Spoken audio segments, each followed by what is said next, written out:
Libra, tignan natin kung ano yung mensahe para sa iyo ngayon. Keep in mind na ito ay general reading lamang. So, hindi po lahat ay makaka-relate, makaka-resonate. Kaya pakilawakan ng isipan. At kung hindi pa po kayo nakasubscribe dito sa ating channel, please subscribe and hit the bell button para lagi kang updated every time na meron tayong uploads. At kung nais mong mag-avail ng ating private readings, ng ating rituals, ng ating Tiaras bracelet, ng ating Tiaras EEA necklace, magmensahe ka lang directly dyan sa ating Facebook page. Nandyan po sa description box ang link. Tignan natin kung ano yung mensahe para sa iyo. Pwede nyo rin po palang panoorin yung inyong other signs, Sun, Moon, Rising, and Venus. Kung hindi kayo makaresonate dito. So, madami palang nagtatanong para saan daw ba yan. So, okay? Pwede po kayo mag-wish dyan. Tuturo ko sa inyo kung paano ba yung tamang pag-wish, paano yan tamang alagaan once kayo po ay nag-avail. Pampaswerte po yan sa love life, sa career, sa business, sa health, sa travel, sa pregnancy, okay din po yan. Tapos, pangontra po yan sa kulam, sa barang, sa sumpa, sa mga nag-i-evil eye po sa inyo. Sa mga naiinggit, pangontra din po yan sa malakihang aksidente. Message na lang po kayo sa ating Facebook page. And paki-indicate na rin po kung ano ba yung, para saan ba kayo nag-i-inquire. Sa reading ba, sa ritual, or dyan sa ating Tiaras products. Para yun na yung direct na isi-send ko po sa inyo. So, within the next few months, we have success. We have big happy changes. So, madami kang aasahan na pagbabago at success dito sa life mo sa mga susunod pa na mga buwan. So, tingnan natin kung saan yung part ng life mo. Ano tong within the next few months? Ano ba yung pwedeng mangyari? Within the next few months, Spirit Guide for Libra, Sun, Moon, Rising, and Venus. We have 6 of Wands. More on travels yung pinapakita rito. And success talaga sa mga susunod na buwan. Medyo mag-ingat ka lang kasi maraming mga matang nakatingin sa'yo rito. We have 5 of Wands. Mas magiging competitive ka pa sa mga susunod na mga buwan. Tignan natin. Ano tong success na to? Queen of Swords. We have 9 of Swords. So, kung ano man po itong mga bagay no, na nagbibigay po sa inyo ng, sabihin natin, ng matinding pag-iisip. Okay? Or kung meron dito, nakakaranas kayo ng depression. For some of you, malalagpasan nyo po yan. Kasi meron ding mga tao dito na susuportahan ka talaga. Yung hindi mo ma-feel na nag-iisa ka talaga. Ganyan. Ano tong big happy changes? Mukhang makakawala kayo sa cycle. Yun ang nakikita ko rito. We have King of Pentacles. Sa pera nyo din, mas gaganda. We have Wheel of Fortune. Ayan o. Kung kayo ay, I don't know, looking for love, merong tao dito na masasabi nyo talaga na sobrang swerte nyo dun sa tao na yun. Sobrang happy nyo kasi darating yung tao na yun. So, within the next few months pa yan. Or masasabi mo talaga kasi iba sa inyo, di naman agad na makakahanap. Pwedeng meron na kayong karelasyon. Masasabi nyo talaga na hindi kayo nagkamali dun sa pagsagot or sa pagpili sa tao na yun. Tignan natin, kamusta yung emotions mo ngayon. Meron dito, mabibreak kayo na cycle. Some of you, generational curses po ito. We have Ace of Pentacles. So, okay po yung emotions mo. More on ngayon talaga, iniintindi mo yung nararamdaman mo. Vina-value mo yung feelings mo. Diba kasi sometimes na-invalidate natin yung sarili nating nararamdaman. But this time, hindi. Sinusunod mo yung nararamdaman mo. Kasi alam mo na part ito ng healing. We have King of Cups. Ito naman yung iyong kaisipan. So, you are, okay, yung sinusunod mo yung puso mo. Pero, kinokontrol mo naman yung isipan mo rito. Kasi pwede kasi na, okay, pag nagsabay kasi yan, yun, medyo nahihirapan ka. Kaya kapag hindi okay yung emotions mo, you are training your mind na wag sumabay. Yun yung nakikita ko rito. Ayan. Kasi nga gusto mo rin talaga ng pagbabago sa life mo, Libra. So, di ka masyadong nagpapadala. Ayan, baka kasi meron ditong mga tao na may sinasabi against you. Di ba nga ito? Yan, may mga tao kasi na nakatingin sa'yo. So, pwedeng okay yung life mo ngayon and still may naririnig ka sa kanila, ganyan. Parang pinapahina ba yung confidence mo, ganyan. Kaya, ayan, nilalabanan mo yon. Some of you, yun yung nilalabanan po ninyo. Hindi yung emotions ninyo mismo. Yung sinasabi sa inyo ng mga tao, yung, ano ba yun? Yung comments nila about you. Tingnan natin yung 3 blessings naman na pwede mong ma-receive. Ano muna pala tayo? Yung spiritual health mo, kamusta? We have the Hermit. Ayan. So, mas tahimik or mas mag-isolate kayo, mas gaganda po yung spiritual health ninyo. Pwede rin meron kayong pinag-aaralan dito. Yan. Could be your gifts or isang, sabihin natin, isang religion ba? Ayan po, nahuhook kayo dun sa isang religion na yon. So, pwedeng pinag-aaralan nyo, ganyan. Basta meron kayong pinag-aaralan dito. Tahimik yung ano nyo ngayon. Tahimik pero solid. Okay, check naman natin yung blessings, no? We have 8 of Swords. May mga tao dito na natatakot sa'yo. Okay, kaya din siguro may mga tao na pinipigilan ka sa pag-unlad kasi natatakot sila sa pwede mong gawin, sa pwede mong marating. We have Page of Swords. At meron ding mga tao dito, Libra, na iniiwasan ka.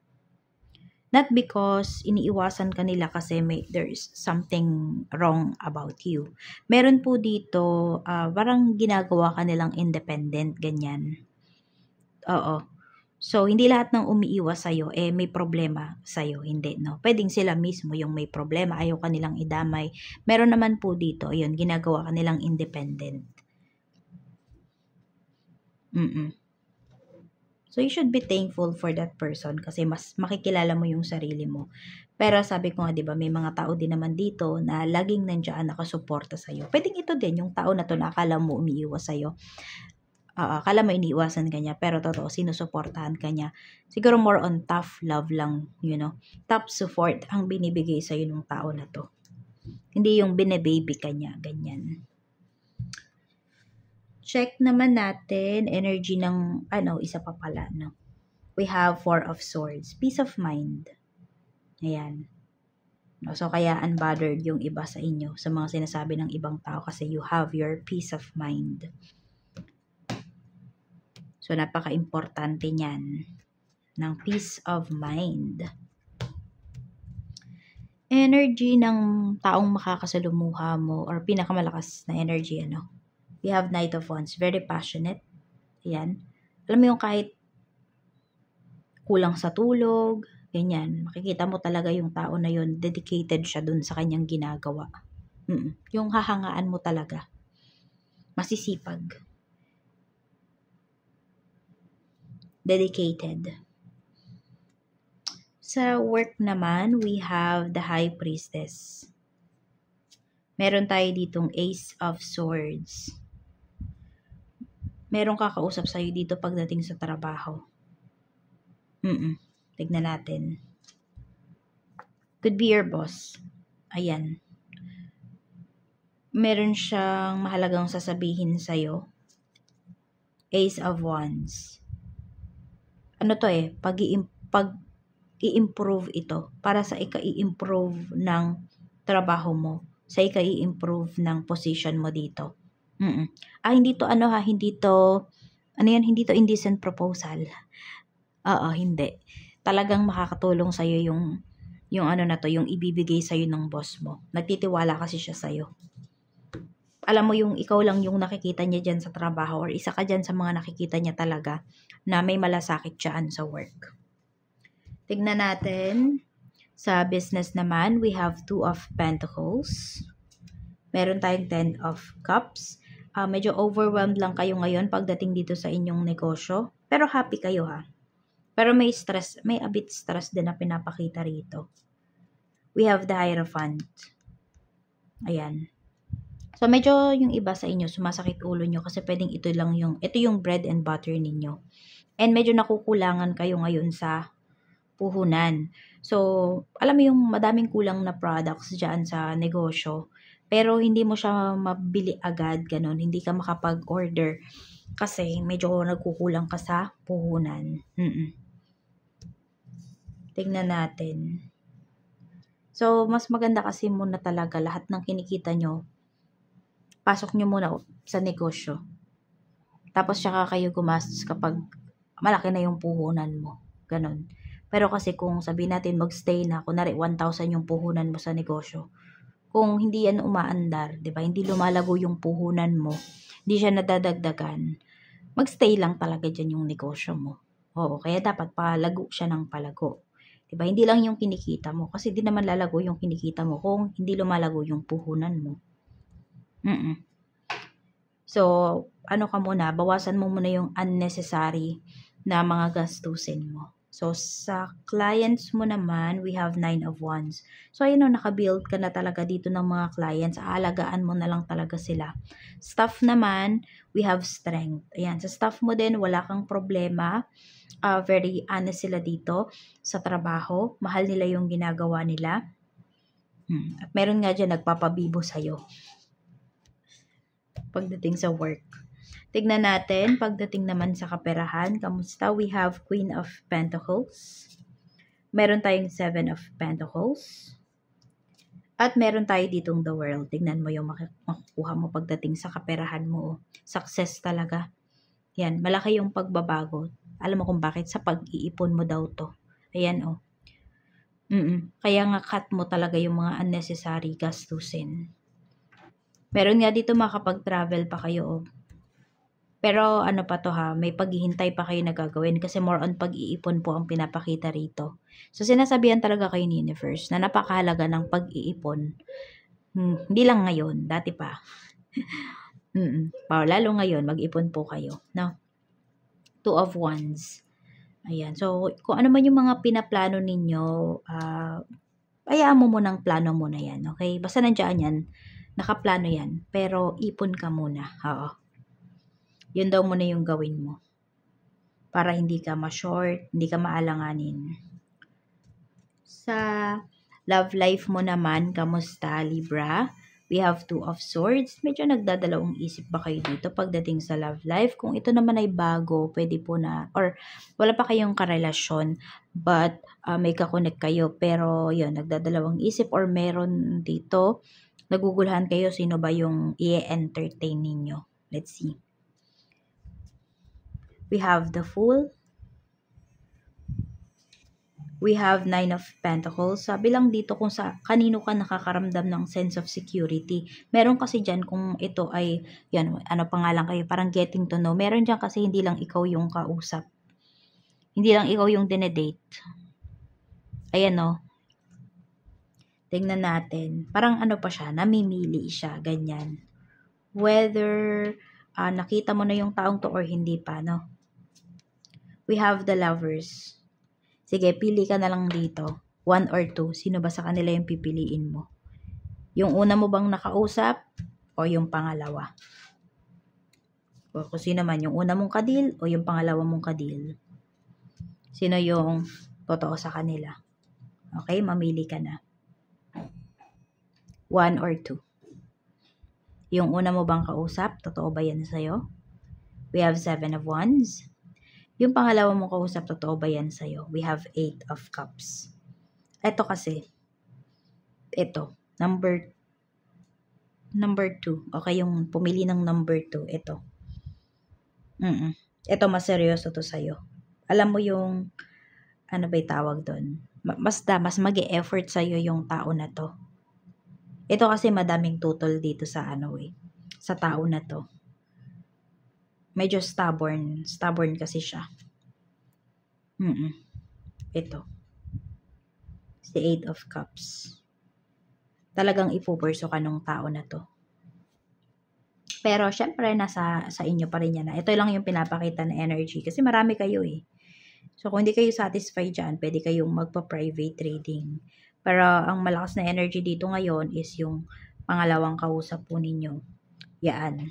Yan yung mas seryoso. Yan yung mas, sabi ko, mas mag-e-effort sa inyo. Dito kasi parang magiging sunod-sunuran ka lang eh. Kung ano kasi yung gusto ng taong to, yun. Yun yung masusunod. Ganyan. Kaya kung gusto niyang, yes, kung gusto niyang magpaka-seryoso, kaya niya naman. Pero kung gusto niyang magloko, kayang-kaya niya rin. Tsaka magaling tong magtago. Medyo gaslighter din yan. Tingnan natin.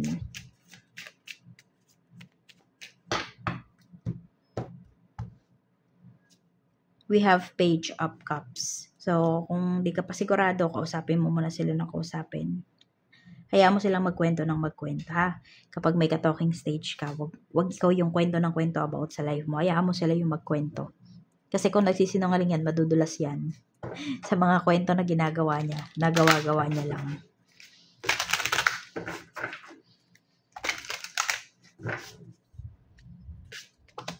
Environmentalist, sabi dito, you're an earth angel who was born to protect, nurture, and teach about nature and the animals. So, marami dito malapit kayo sa mga animals. Ayan. So, kung kayo po ay naguguluhan, diba, sobrang heavy na ng mga nangyayari sa life ninyo, sa paligid ninyo, ang gawin nyo po is mag-meditate kayo. Mag-meditate kayo sa garden, ganyan, sa mapunong lugar, sa tahimik na lugar. Wag lang sa kwarto. Sa park pwede. Kung may park dyan sa inyo na yung tahimik talaga, yung may space na tahimik, doon ka. O kaya kung hindi mo naman kaya mag-meditate, maglakad-lakad ka na lang. Maglakad ka po ng nakatapak. Yan, sa damuhan, sa lupa, pwede rin. So, yan lang po yung mensahe para sa'yo, Libra. Maraming salamat. Ingat ka. More blessings to come and see you again on my next video.